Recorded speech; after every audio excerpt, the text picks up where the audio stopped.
Bismillahirrohmanirrohim. Muhtaram azizlar, Alloh muborak Ramazon oylarida qilayotgan ibodatlaringizni qabul aylasin.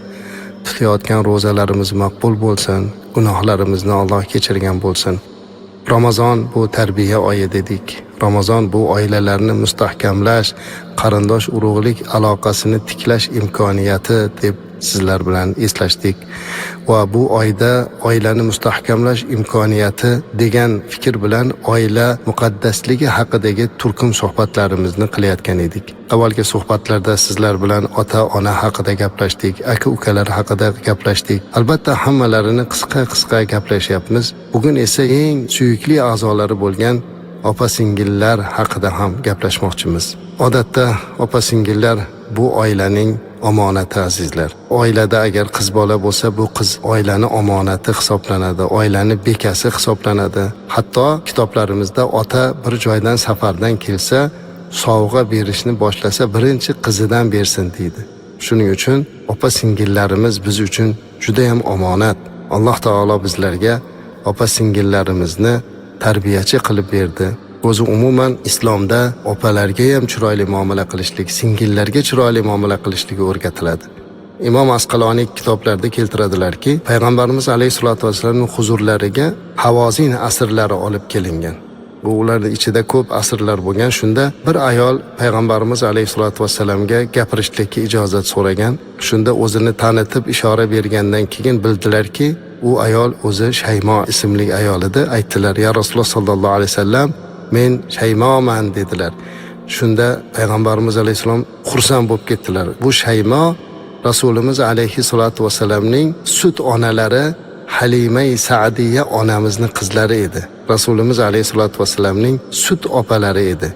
U Rasulimiz alayhisalomga juda mehr ko'rsatgan edi kichiklik davrida. O'sha Rasulimiz alayhisalom to 5 yoshgacha Halima onamizning xonadonda katta bo'lgan-ku. O'sha Shaymo opalari juda mehr ko'rsatgan ekanlar. Asrlar ichida kelib qoldi. Men Shaymoman deb o'zini tanitadigan belgilarini aytganda, Rasulimiz alayhisalom xursand bo'lganlaridan ko'ziga yosh kelib ketgan ekan. Va keling bu yoqqa deb yuqoriga o'tkazib, hurmatini joyiga qo'yib, bir nechta tuyalar, qo'ylar berib, yana qancha xizmatkorlar, cho'rilar berib hurmat qilib kuzatgan ekanlar.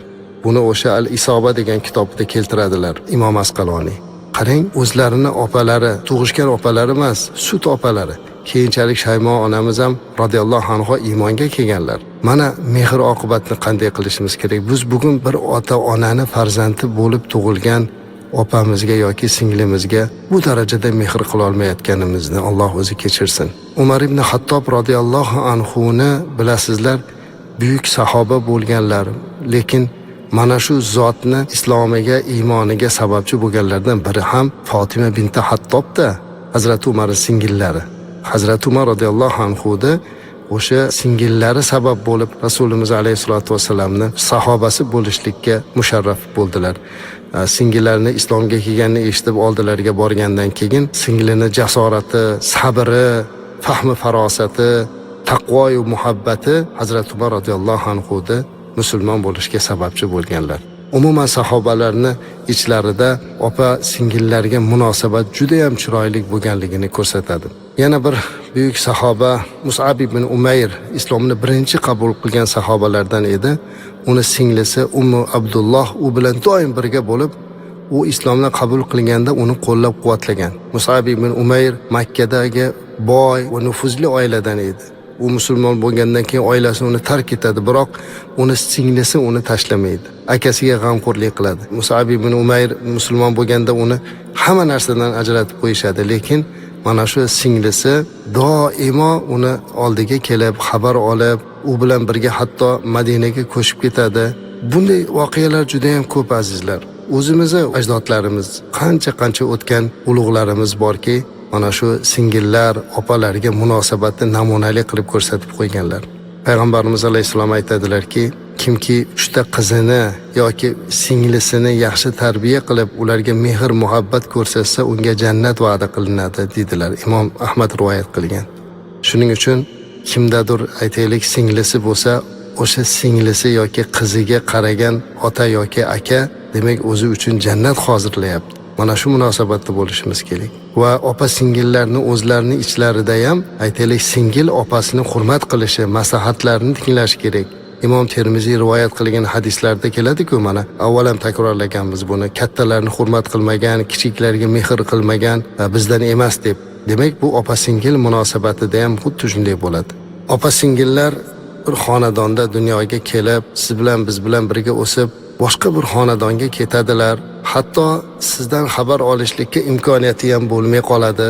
Chunki endi ular boshqa xonadon bekasiga aylanadi. O'zi xohlaganda sizni ko'ra olmaydi, o'zi xohlaganda sizni ziyorat qila olmaydi. Lekin siz aka yoki uka bo'lsangiz, bemalol ziyorat qilish imkoniyatiga egasiz.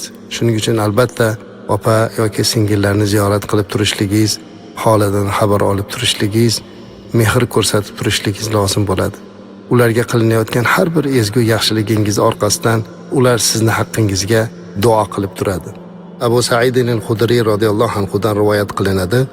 Rasululloh sallallohu alayhi va sallam shunday degan ekanlar: kimning 3 qizi yoki 3 opa singlisi bo'lsa yoki bo'lmasa 2 qizi yoki 2 opa singlisi bo'lsa, ularga chiroyli muomalada bo'lsa, ular haqida Allohga taqvo qilsa, unga jannat bo'lar dedilar. Termiziy rivoyat qildi.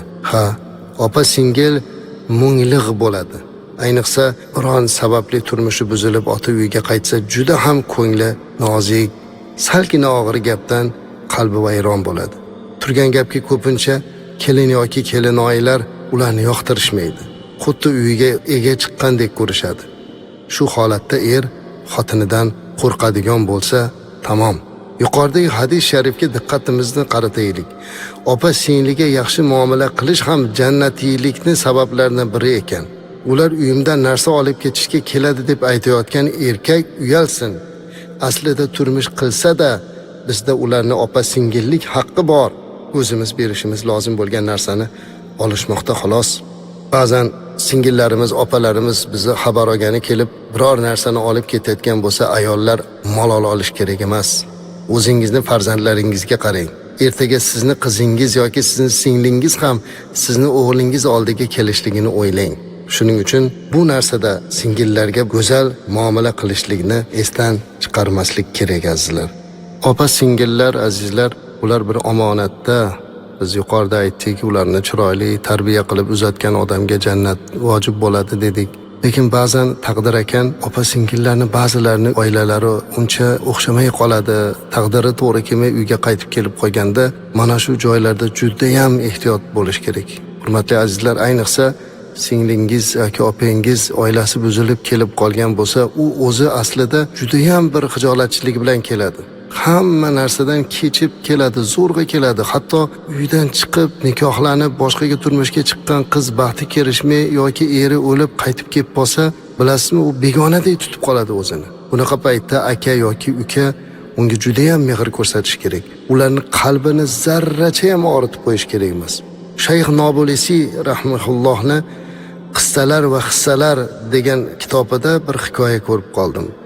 U kishi shunday yozgan ekan. Do'stim menga bir voqeani aytib bergan edi. Uni aytishicha, bir tanishi uyda yonboshlab yotib televizor ko'rayotgan ekan. Uning yonida ayoli va opasi o'tirgan ekan.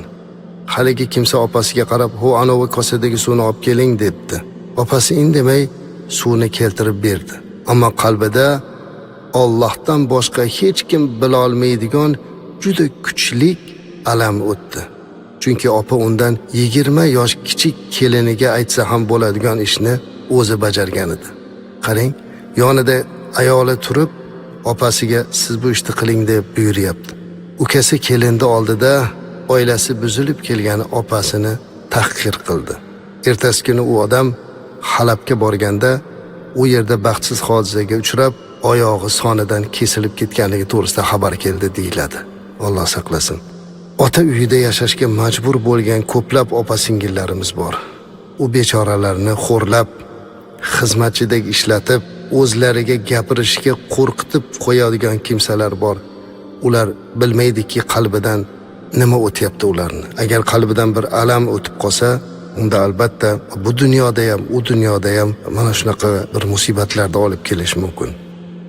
Bugun biz oiladagi opa singillar bilan munosabat haqida gapirar ekanmiz.